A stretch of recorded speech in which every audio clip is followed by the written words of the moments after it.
O Brasil continua com a mentalidade de que o financiamento da pesquisa tem que ser público e que, portanto, não pode resultar numa patente que beneficia uma outra empresa. As patentes, por exemplo, brasileiras, demoram muitos anos para serem concedidas. Hoje em dia ainda, eu acho que nós somos em grande parte um importador, né?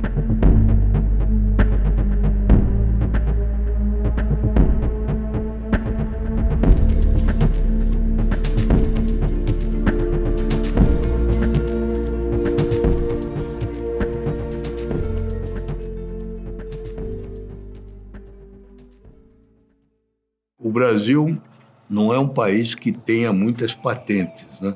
Ele é relativamente pouco produtivo, né? Como produtor de patentes novas. Tem aumentado um pouco, mas ainda é modesto, né? Existe uma questão cultural no Brasil e essa questão está ligada basicamente às universidades, né? A mentalidade universitária do Brasil é uma mentalidade mais científica do que de ciência aplicada. Então, o universitário brasileiro, ele é essencialmente um cientista que despreza a ciência aplicada. Se ele fosse mais amigo da ciência aplicada, ele pegaria todo o seu desenvolvimento e transformaria aquilo numa patente.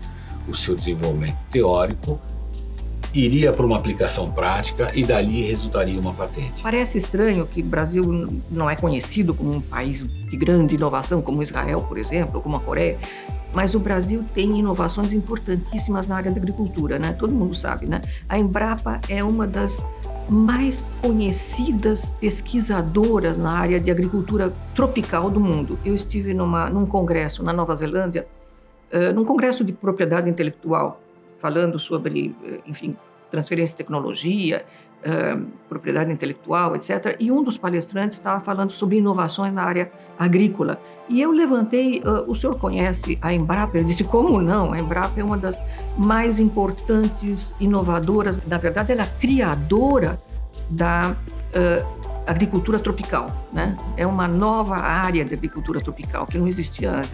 Então, o Brasil tem todo o direito de estar inserido na comunidade internacional nessa área de inovação, principalmente na área de inovação agrícola, né? Os nossos cientistas, por uma questão ideológica ou não, mas eu acho que tem muito peso ideológico nisso, eles desprezam a aplicação prática de alguma teoria científica.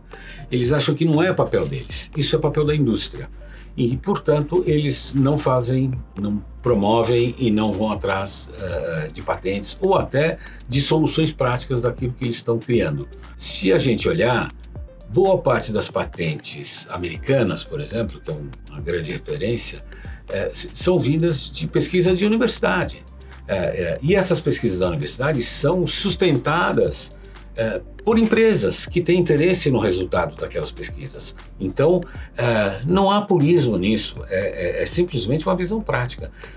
O Brasil continua com a mentalidade de que a universidade é um lugar de pureza imaculada, a universidade é pública e o financiamento da pesquisa tem que ser público e que, portanto, não pode resultar numa patente que beneficia uma outra empresa. Porém, existem entraves enormes ao desenvolvimento, inclusive de inovação no Brasil. E quais seriam esses entraves? Primeiro, o INPI não está suficientemente equipado de pessoal e de finanças, de dinheiro. Resultado dessa situação é que as patentes, por exemplo, brasileiras, demoram muitos anos para serem concedidas, muito mais do que em outros países. Por exemplo, a países da América Latina, no Peru, por exemplo, uma patente é concedida em menos de 3 anos.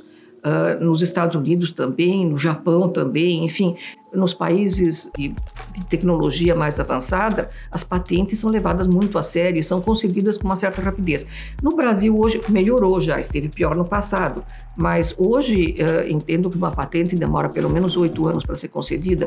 Então, com a evolução da tecnologia, depois de 8 anos, uma patente muitas vezes não tem mais nem validade, não tem mais nem sentido. Agora, o que falta, né, para aumentar essa proteção interna, por exemplo, na área de agricultura, né? Nós temos que ver isso com cuidado, né, e procurar mecanismos que incentivem, né, também o aumento dessa criatividade, e aí o Brasil passa a ter interesse, inclusive, em proteger, né, em vender e exportar a sua propriedade intelectual, que é, hoje em dia ainda, eu acho que nós somos em grande parte um importador, né?